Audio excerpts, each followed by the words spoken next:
Hello student, তো চলে আসলাম আমার একটা ক্লাসে। আমি তোমাদের প্রদীপ স্যার সহজভাবে অঙ্ক বুঝিয়ে দেওয়ার জন্য আমি তোমাদের কাছে হাজির হয়ে গেছি। তো দেখো আজকে তোমাদের জন্য আমি নিয়ে এসেছি ক্লাস 8 ম্যাথ রায় ও মার্টিন প্রশ্নবিচিত্রা first summative first unit test, যেটাকে প্রথম পর্যায়ক্রমিক মূল্যায়ন বলা হয়। 2025 স্কুল 12 পেজ নাম্বার 125। আজকে 12 নম্বর স্কুল করাবো। এর আগে 1 থেকে 11 নম্বর স্কুল তোমাদের দেওয়া হয়ে গেছে, তোমরা দেখেছো। যারা দেখোনি তারা গিয়ে প্রথম ক্লাসগুলো দেখতে পারো। সব অঙ্ক কমপ্লিট ভালোভাবে সহজভাবে বোঝানো হয়ে গেছে, তোমরা শুধু মন দিয়ে ক্লাসগুলো দেখো। তো চলো দেখো তোমাদের যে আজকে স্কুলগুলো আছে, এখানে দুটো স্কুল নিয়ে সেটটা তৈরি করেছে 12 নম্বর। তা আমরা স্কুলগুলোর নাম দেখতে পাচ্ছি ঝাড়গ্রাম কুমুদ কুমারী ইনস্টিটিউশন, আর একটা আছে বালুরঘাট গার্লস হাই স্কুল। তা এই দুটো স্কুল থেকে যে সেটটা 12 নম্বর সেটটা করাবো। তোমাদের বইটা আছে রায় ও মার্টিন প্রশ্নবিচিত্রা বইটা, এই বইটা তোমাদের হাতে নিতে হবে। সবার কাছে বইটা আছে, তোমরা সবাই বইটা নিয়ে নিয়েছো। তাহলে এই বইটা নাও এবং খুলো, একসঙ্গে আমার সঙ্গে প্রশ্নগুলো দেখো, বুঝো, তারপরে অঙ্ক করো। তো আমরা তাড়াতাড়ি করে অঙ্ক শুরু করে দেবো আজকের ক্লাসে। তোমরা তাড়াতাড়ি করে ভিডিওতে লাইক করে দাও, ভিডিওগুলো বন্ধুদের কাছে শেয়ার করে দাও, এবং যারা নতুন আছো এখন পর্যন্ত যারা চ্যানেলটাকে সাবস্ক্রাইব করো নি, তোমরা তাড়াতাড়ি আমার চ্যানেলটাকে সাবস্ক্রাইব করো আমার এরকম ক্লাস পাওয়ার জন্য। তো চলো আজকের ক্লাসের অঙ্কগুলো আমরা দেখে নিচ্ছি। তো একের অঙ্কগুলো করাবো। এক নম্বরে দেখো বলছে এখানে দুটি মূলদ সংখ্যা লেখো যারা 1 থেকে বড় কিন্তু 2 থেকে ছোট। 1 থেকে বড় হবে আর 2 থেকে ছোট হবে, বলতে গেলে 1 ও 2 এর মধ্যে আমাদের দুটি মূলদ সংখ্যা বের করতে বলেছে। তো দেখো এদের মধ্যে মূলদ সংখ্যা বের করবো দুটি। তো আমরা প্রথমে কী করবো, দেখো 1কে তোমরা 1/1 লিখতে পারো, আর 2কে 2/1 লেখা যায়। আমরা হরগুলোকে সমান এবং বড় হর করব। ধরো আমরা 3 দিয়ে গুণ করছি, এখানে আমরা 3 দিয়ে গুণ করব, এখানে আমরা 3 দিয়ে গুণ করব। এখানে আমরা 3 বানাবো, 3 দিয়ে গুণ করে দিলাম 3 দিয়ে। তো এটা 3, এখানে 3, এখানে 6 আর এটা 3। এবার এদের মধ্যে আমরা বের করতে পারবো দুটি মূলদ সংখ্যা। এদের মধ্যে দুটি মূলদ সংখ্যা দেখো, এদের মধ্যে পাওয়া মানে এর মধ্যে পাওয়া, এর চেয়ে বড় এর চেয়ে ছোট। তাহলে আমরা অতএব লিখে দেবো 1 ও 2 এর মধ্যে দুটি মূলদ সংখ্যা। মূলদ সংখ্যা দেখো তো আমরা কী কী পাবো। দেখো 3/3 আছে, তো আমরা এখানে 4/3 নিলাম। দেখো বড় এটা 3, এখানে 4, তো 4/3 বড় এর চেয়ে ছোটো আছে। আর একটা নিয়ে নাও 5/3, এই যে 4/3 5/3 এদের মধ্যেই পাবা, এদের মধ্যে পাওয়া মানে এদের মধ্যে পাবা। আমরা পেয়ে গেলাম 1 ও 2 এর মধ্যে দুটি মূলদ সংখ্যা 4/3, আর একটা পেয়ে গেলাম 5/3। 2 নম্বর প্রশ্ন বলেছে শূন্যস্থান পূরণ করো, দুটি ভিন্ন মূলদ সংখ্যার যোগ সর্বদা কী হবে। দুটি ভিন্ন মূলদ সংখ্যা, একটা 2 নিয়ে নাও, একটা মূলদ সংখ্যা একটা 3 নিয়ে নাও। এই যে দুটো ভিন্ন মূলদ সংখ্যা মানে আলাদা মূলদ সংখ্যা, এদের যোগফল কত হবে 5। দেখো তো 2 মূলদ সংখ্যা 3 মূলদ সংখ্যা, এদের যোগফলটা 5, 5টাও কি মূলদ সংখ্যা।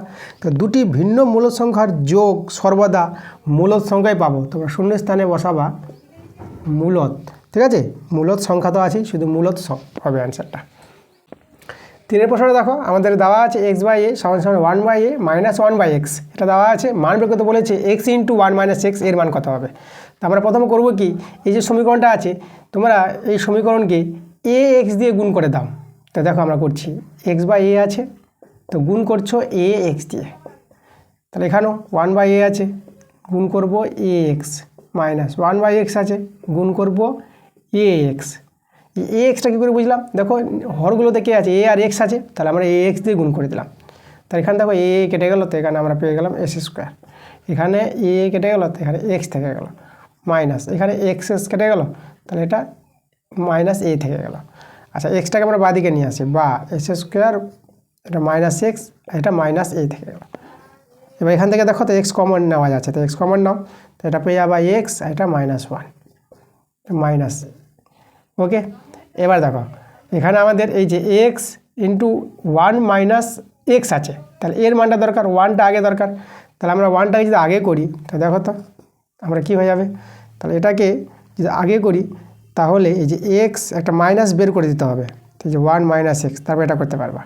আর ওইদিকে আমাদের মাইনাস এ তো আছে, এই মাইনাস কেটে যাবে, তাহলে x × 1 - x = দেখো আমরা এ পেয়ে গেলাম। তাই তো এর মান তো দরকার, তো এর মানটা দেখো কত এ। এখানে তো লক্ষ্য রাখবা এই যে x - 1 আছে, তো এটা যদি 1 - x করে একটা মাইনাস বের হবে বাইরে, সেই মাইনাসটা এই মাইনাসটা কেটে গেল, তাহলে এর মানটা পেয়ে গেলাম এ। তো অ্যান্সারটা আমাদের এ। দেখো 4 প্রশ্নটা আমাদের শূন্যস্থান পূরণ করো। আমাদের দেওয়া আছে s² প্লাস এই যে এখানে ড্যাশ আছে, এখানে আমাদের লিখতে বলেছে রাশিটা আর এখানে এক্স আছে প্লাস 1/ab সমান সমান x plus 1/a into x plus 1/b।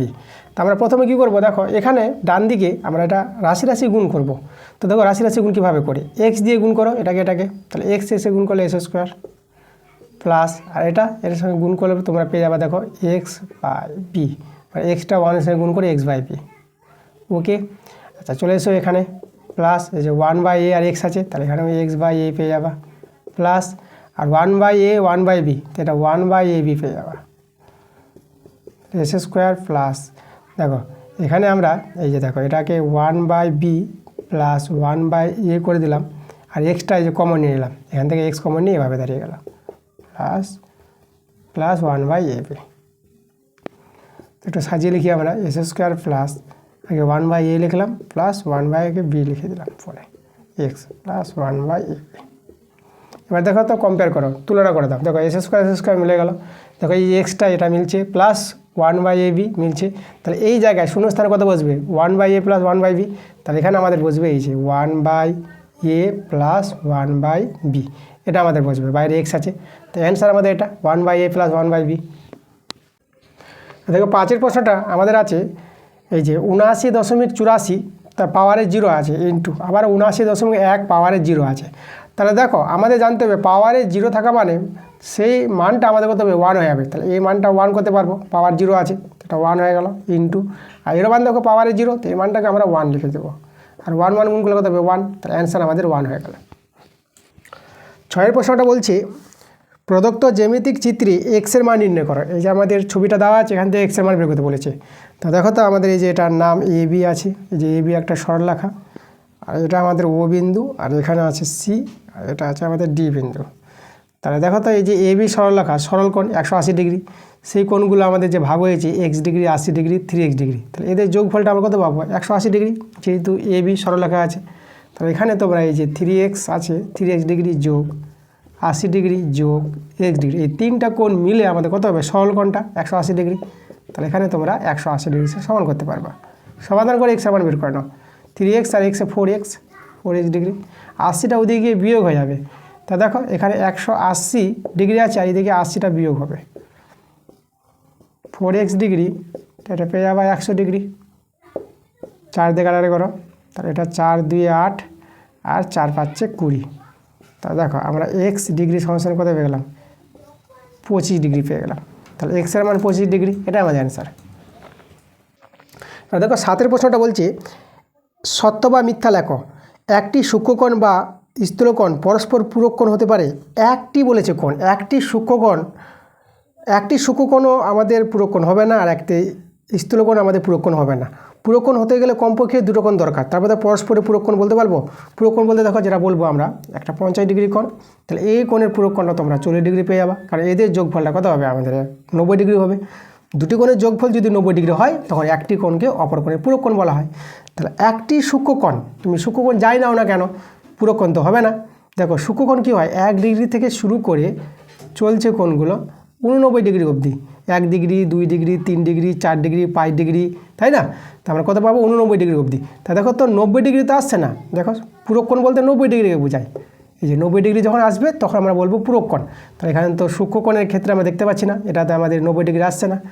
আর স্থূলকোণ যদি দেখো, স্থূলকোণ তোমরা পেয়ে যাবা এই যে 91 ডিগ্রি থেকে, 91 ডিগ্রি থেকে চলবে কত 179 ডিগ্রি অবধি, এই যে 91 92 ডিগ্রি 93 ডিগ্রি 179 ডিগ্রি অবধি যে কোণগুলো আছে এই কোণগুলো আছে আমাদের স্থূলকোণ। তাহলে এখানে আমাদের দেখো তো 90 ডিগ্রি তো নাই, এখানেও 90 ডিগ্রি নাই আর এখানেও 90 ডিগ্রি নাই, তাহলে একটি সূক্ষ্মকোণ পূরক কোণ হবে না আর একটি স্থূলকোণও পূরক কোণ হবে না।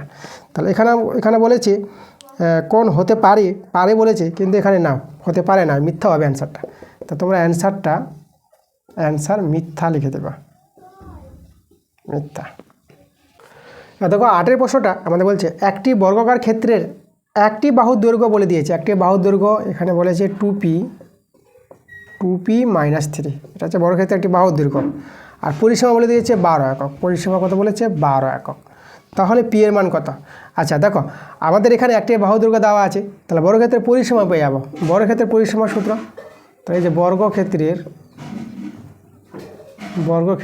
পরিসীমা সীমা, সেটা হয় সূত্রটা 4 ইন্টু বাহুর দৈর্ঘ্য। 4 ইন্টু বাহুর দৈর্ঘ্য বলতে এই যে দেখো বাহু হচ্ছে 2p - 3, এই যে এত একক, এটা হচ্ছে আমাদের পরিসীমা। এবার এই পরিসীমাটা আবার বলে দিয়েছে কত, 4 ইন্টু 2p - 3, এই যে পরিসীমাটা আমাদের বলেছে 12 বলে দিয়েছে। তাহলে পরিসীমাটা 12 সঙ্গে সমান করবো, এটাও পরিসীমা, এই পরিসীমা, কাটাকাটি করো, 4 3 12। দেখো এখান থেকে আমরা p এর মানটা বের করে নিতে পারবো। তাহলে এখানে 2p - 3, এদিকে আমাদের 3, 2p 3 - 3 এদিকে +3 হয়ে যাবে, 2p, এটা 6, 2 দিয়ে কাটাকাটি করে দাও, 2 3 6। তা দেখো p এর মানটা তোমরা 3 পেয়ে গেলা। তাহলে আমাদের p এর মান বের করতে বলেছিল, p এর মান কত পেলাম, 3। 9 নম্বর প্রশ্নটা বলছে বৃত্তাকার চিত্রের মাধ্যমে তত্ত্ব লেখার পদ্ধতিকে কি বলা হয়? এটা পায়চিত্র বলা হয়। এই যে বৃত্তাকার নিয়ে যে আমাদের দেখো বৃত্তকলাগুলো নিয়ে বলি আমরা, যেভাবে বৃত্তকলাগুলো নিয়ে বিভিন্ন ক্ষেত্রে বলা হয়। ধরো আমরা যদি খরচ বলি, সংসার খরচ, তাই না, শিক্ষার খরচ বা বিভিন্ন খাতে খরচের যদি আমরা একটা পায়চিত্র তৈরি করি, তো এইভাবে বৃত্তকলা নিয়ে আমরা পাবো। তাহলে এই যে বৃত্তাকার চিত্রের মাধ্যমে এই যে তথ্য লেখার যে পদ্ধতিটা, একে বলা হয় কি, পায়চিত্র বলা হয়। তার পায়চিত্র দেখো বি নাম্বার অপশানে আছে, তোমরা অ্যান্সার বি নাম্বার দেবা। এবার 2 এর অঙ্কগুলো দেখো, তো 2 এর 1 এর অঙ্কটা আমাদের আগের ক্লাসে করা হয়ে গেছে, পেজ নাম্বার 120 পাতায়, স্কুল 4, আর 2 এর 1 সেখানে গিয়ে দেখবা একই অঙ্ক আছে, তোমরা সেখানে গিয়ে অঙ্কটা দেখো। এবার দেখো 2 নাম্বারটা, এখানে বলেছে সূত্রের সাহায্যে 11 কিউব এর মান নির্ণয় করতে বলেছে। সূত্রের সাহায্যে এরকম যে 11 কিউব, তাহলে 11কে ভেঙে দিলে 11 3বার গুণ করে তো আমাদের মানটা চলে আসবে, কিন্তু এভাবে করলে কিন্তু হবে না, সূত্রের সাহায্যে করতে হবে। দেখো কীভাবে করবা, তোমরা 11কে 10 করে দাও, 10 + 1, এই যে আমরা এটাকে বি ধরবো, তাহলে a + b হোল কিউবের সূত্র আমরা ভাঙাবো। তাহলে a + b হোল কিউবের সূত্র দেখো, তোমাদের সূত্রটা জানতে হবে, a কিউব, এই যে a cube plus 3a square b plus 3ab square plus b cube. সূত্রটা যদি এখানে আমি লিখি তোমাদের, এই যে সূত্রটা আমাদের কার সূত্র, a + b তার হোল কিউবের সূত্র। এই সূত্র হচ্ছে a cube plus 3a square b plus 3ab square plus b cube. Okay, এই সূত্রটা কিন্তু কাজে লাগিয়েছে, এটা b ধরে দেখো a cube plus 3a square b plus 3ab square plus b cube, একদম সূত্রটা যেভাবে আছে সেভাবে আমরা লিখে দিয়েছি। এবার সরল করো, এবার অ্যান্সার পেয়ে যাবা। 10 কিউব তোমরা ভাঙাবো এইভাবে, দেখো 0 3টা 0 দিবা, যেহেতু 3 আছে তা 0 3টা দিয়ে দেবা, এভাবে তোমরা কিন্তু 10 কিউব ভেঙে নিতে পারবা। আর এখানে 10 স্কোয়ার 100, আর 100 আর 3 গুণ করলে 300, আর 1 তো ওই 300 আসবে 3। আর এখানে দেখো 1 স্কোয়ার 1, আর 10 আর 3 গুণ করে পেয়ে যাবা 30। আর 1 কিউব 1ই পাবা, 1 উপর পাওয়ার যাই থাক না কেন একই হয়। এবার এদের যোগ করলে অ্যান্সার, দেখো শেষেরগুলো তো আমরা 1 পাবো, এটা 1। এবার দ্বিতীয়টা 3 পেয়ে যাবো, এবার তৃতীয়টা 3 আছে, আর 4 নম্বরটায় 1 আছে। এই যে দেখো 1331, এটা আমাদের অ্যান্সার হবে। 3 নম্বর প্রশ্নটা দেখো, আমাদের দেওয়া আছে a + b + c = 0, তো আমাদের মান বের করতে বলেছে a cube plus b cube plus c cube, এর মান কত হবে? তো দেখো আমরা এই মানটা পাওয়ার জন্য আমাদের এই সূত্রটা জানতে হবে, a cube plus b cube plus c কিউবের সূত্রটা। সেই সূত্রটা দেখো তোমাদের মনে রাখতে হবে, a + b + c into a square plus b square plus c square minus ab minus bc minus ca, আর প্লাস 3abc। এই হচ্ছে আমাদের এটা সূত্র। কার সূত্র? a cube plus b cube plus c cube. এই সূত্রটা একদম মনে রাখবা, মুখস্থ করে নেবা। আচ্ছা চলো দেখো, a + b + c এর মানটা কিন্তু 0, মানে এই মানটা কিন্তু 0 আছে, তা 0 ইন্টু এই যে পার্টটা, এটা আছে a square plus b square c square minus ab minus bc minus ca, আর প্লাস 3abc। এবার তোমরা দেখো 0-র সঙ্গে যে কোনো রাশি বা সংখ্যা গুণ করো না কেন সেটা কি হয়ে যায়, 0 হয়ে যায়। তাহলে এই জায়গাটা আমাদের 0 হয়ে গেল, 0 প্লাস আর ওদিকে থেকে গেল 3abc। তো এখানে যোগ করলে আবার কত হবে, 3abc, 0 তো কোনো দাম নাই, তাহলে অ্যান্সারটা কিন্তু আমরা পেয়ে গেলাম 3abc। 2-এর 4 নম্বর অঙ্কটা আমাদের আগের ক্লাসে করা হয়ে গেছে, দেখবা প্রথম ক্লাস যেটা পেজ নাম্বার 117 পাতার স্কুল 1, সেখানে দেখবা 2-এর 4 নম্বর অঙ্কটা আছে। একই অঙ্ক দেখো, এখানেও 2-এর 4, সেখানেও 2-এর 4। তোমরা আগের ক্লাসটা দেখো, তোমরা সেখান থেকে দেখতে পাবা। যারা প্রথম থেকে ক্লাসগুলো দেখছো তারা তোমরা জানো যে অঙ্কগুলো করা হয়েছে, আর যারা নতুন আছো যারা প্রথম ক্লাসগুলো দেখোনি তোমরা এই যে পেজ নাম্বার এবং স্কুল নাম্বার বলে দিলাম, তোমরা আমার প্লে লিস্টে যাবা, তোমরা গিয়ে ক্লাসগুলো দেখতে পাবা। যদি বের করতে অসুবিধা হয় তোমরা কিন্তু কমেন্টে জানাবা। দেখো 5 প্রশ্নটা আমাদের বলেছে WY ও PQ। এই যে দেখো WY আর PQ এরা কী বলেছে, এরা পরস্পর সমান্তরাল বলে দিয়েছে, তাই না? সমান্তরাল বলেছে। আর WY সরলরেখার উপর, এই যে দেখো WY সরলরেখার উপর উপস্থিত কোণগুলির মান, এই যে WY এর উপর যে কোণগুলো তৈরি হয়েছে, এই কোণটা আর আরেকটা কোণ, এই যে কোণটা, এই 3টি কোণের মান বের করতে বলেছে। তা দেখো আমরা কী করে পাবো সমান্তরাল সরলরেখার ধর্ম। দেখো এই যে আমাদের আছে সমান্তরাল সরলরেখা WY, এটা সমান্তরাল আছে কার সঙ্গে, PQ, এবং আমরা এই যে OBটাকে আমরা নিয়ে নিলাম ছেদক বা ভেদক যা বলতে পারো, ঠিক আছে?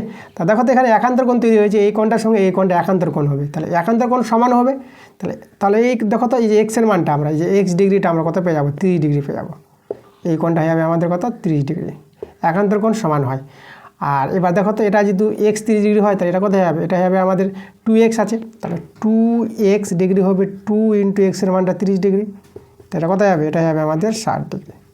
একইভাবে দেখো তো এই যে একান্তর কোণ, এই যে আমরা যেহেতু এটাকে যে ভেদক বলি, এই 60 ডিগ্রিটা এখানে চলে আসবে, তাহলে এই কোণটা আমাদের 60 ডিগ্রি হয়ে যাবে, ঠিক আছে? এটা 30 ডিগ্রি, এটা 60 ডিগ্রি, তাহলে এই যে কোণটা এটা আমরা পেয়ে গেলাম 60 ডিগ্রি। আচ্ছা এবার দেখো 30 ডিগ্রি 60 ডিগ্রি, তাহলে এই কোণটা কত পাবো? তাহলে এই কোণটা পেতে গেলে আমরা এই ত্রিভুজের ধর্মথ্বকও করতে পারি আর সরলরেখার ধর্মথ্বকও করতে পারি। তা দেখো এই যে 180 ডিগ্রি থেকে এই যে 60 ডিগ্রি আর 30 ডিগ্রি যোগফলটা বাদ দাও, তাহলে আমরা পেয়ে যাবো এই কোণটা। তাহলে কোণগুলো দেখো আমরা যে বলি যে এখানে নাম দিব আমরা, এই কোণটাকে বলবো, এটা হচ্ছে AOW বলে দিই কোণটা, AOW কোণ চিহ্নটা এভাবে দিব, এভাবে কোণ চিহ্ন AOW সমান 60 ডিগ্রি পেয়ে গেলাম। আর এদিকার কোণটা এটাকে আমরা বলবো BOY, কোণ BOY, এটা তোমরা পেয়ে গেলে 30 ডিগ্রি। আর এই যে কোণটা আমরা বের করব, এই কোণটার নাম আমরা দিব AOB, এই কোণটা, তাহলে এর নাম দেব AOB, ঠিক আছে? এই কোণটা কী করে পাবো, 180 ডিগ্রি থেকে ত্রিভুজের ধর্ম যদি বলি, দেখো এই যে ত্রিভুজ AOB আমাদের ত্রিভুজের দুটো কোণ জানা আছে, 3 নম্বর কোণটা পেয়ে যাবো। 180 ডিগ্রি থেকে এই দুটো কোণের যোগফলটা বাদ দিব, তাহলে এই যে 180 ডিগ্রি আমাদের, আর বিয়োগ দেবো আমরা এই যে 60 ডিগ্রি যোগ 30 ডিগ্রি, এদের যোগফলটা বাদ দিয়ে দেবো। 180 ডিগ্রি এদের যোগ করলে কত হবে, এটা 90 ডিগ্রি, তাহলে এটা আমরা দেখো বিয়োগ করে পেয়ে যাবো 90 ডিগ্রি। তাহলে কোণ AOBটা, এই যে কোণটা AOB কোণটা আমরা কত পেয়ে গেলাম, 90 ডিগ্রি পেলাম। এখানে আমরা লিখে দেবো এই যে 90 ডিগ্রি। তা 3টি কোণের মান পেয়ে গেলাম, এটা 60 ডিগ্রি, এটা 30 ডিগ্রি আর একটা 90 ডিগ্রি। দেখো 6 প্রশ্নটা আমাদের বলছে একটি আয়তাকার বাগানের দৈর্ঘ্য ও প্রস্থ যথাক্রমে 20 মিটার ও 15 মিটার। বাগানের ভিতরে চারিদিকে 2 মিটার চওড়া রাস্তা থাকলে রাস্তার ক্ষেত্রফল কত হবে? তা দেখো তো আমাদের একটা বাগান আছে, বাগানটা আছে আয়তাকার বাগান। আমরা একটা আয়তক্ষেত্রের ছবি আঁকবো। এই দেখো আমাদের একটা আয়তাকার বাগান। আচ্ছা এই বাগানটার নাম আমরা দিয়ে দিই ABCD নাম দিয়ে দিলাম। এবার এই বাগানের ভিতরে 2 মিটার চওড়া, ঠিক আছে, একটা রাস্তা আছে, তাহলে আমরা 2 মিটার চওড়া রাস্তাটা তৈরি করছি, ঠিক আছে? এই দেখো এদিকে 2 মিটার আছে, এদিকেও 2 মিটার আছে, সব দিকে 2 মিটার সমান চওড়া। তাহলে এই রাস্তাটির ক্ষেত্রফল বের করতে বলেছি, রাস্তাটা আছে, এই রাস্তার ক্ষেত্রফল কত হবে? রাস্তার ক্ষেত্রফল পাওয়ার জন্য আমাদের সম্পূর্ণ এই যে বাগানটা ছিল তার ক্ষেত্রফল দরকার। বাগানের দৈর্ঘ্য প্রস্থ বলে দিয়েছে, দৈর্ঘ্য বলেছে আমাদের 20 মিটার আর প্রস্থ বলে দিয়েছে 15 মিটার। তাহলে বাগানের ক্ষেত্রফল পেয়ে যাবো। তো আমরা বের করবো বাগানের ক্ষেত্রফল।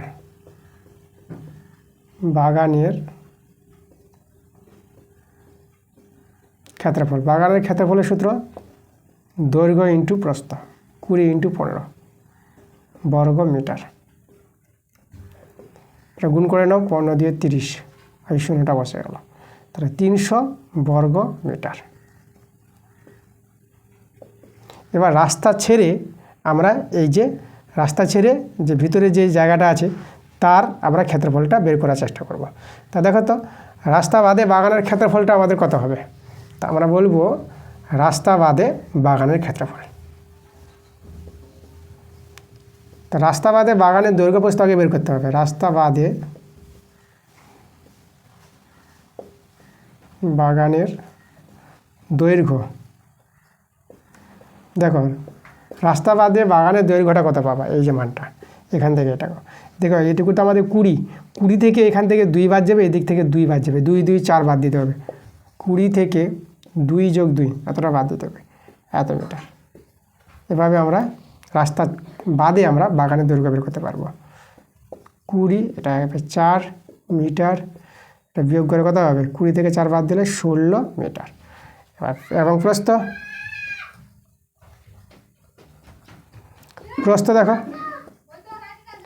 দেখো প্রস্থ আমাদের ছিল 15, তো 15 থেকে দেখো এই যে আমরা যদি এইটুকু প্রস্থটা বের করতে চাই রাস্তা বাদে, তাহলে এখানে আমাদের এদিকে 2 বাদ যাবে, এদিকে 2 বাদ যাবে, 15 থেকে 2 যোগ 2 মানে 4 এখানে বাদ করতে হবে, এত মিটার।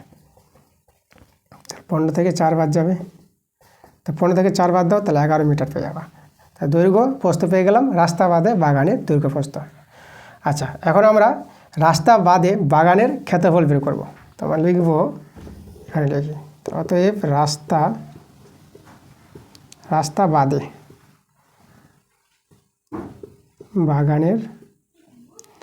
বাগানের ক্ষেত্রফল, দৈর্ঘ্য ইন্টু প্রস্থ, দৈর্ঘ্য 16, প্রস্থ 11 বর্গ মিটার। এটা গুণ করো, দেখো 16 কে 16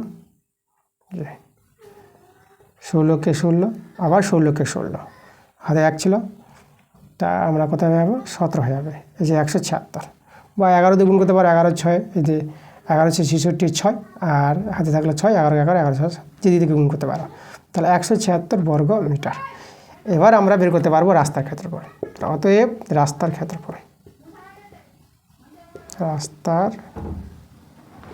ক্ষেত্রফল পেয়ে যাবা, এই যে সম্পূর্ণ বাগানের ক্ষেত্রফল থেকে সেটা ছিল আমাদের 300 বর্গমিটার, এখান থেকে 176 বর্গমিটার বাদ দিতে হবে, এত বর্গমিটার।